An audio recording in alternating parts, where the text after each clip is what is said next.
Ayan. So, ito naman guys, si number 3 nga po natin. Ayan, pakita natin sa inyo kung ano yung tsura niya. Ito nga guys, si number 3 nga po natin is yung ating shower set na 2-in-1 na nga po siya, no? So, ito nga guys, made of stainless, of course. And ito nga rin guys, no, is may parang salamin na rin siya kasi nakikita natin yung sarili natin. Kasi hindi nyo po bet yung kulay na to, may variant color po tayo dyan na pwede nyo pagpilian. Kaya siya naging 2-in-1 guys kasi may big shower umbrella, shower head na nga rin po siya, or rain shower with rubber na nga rin po yan.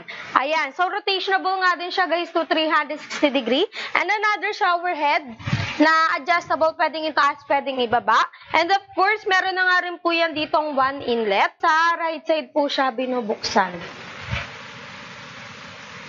Halos lahat ng product natin dito is may mga voucher po tayo na pwede nyo po i-claim.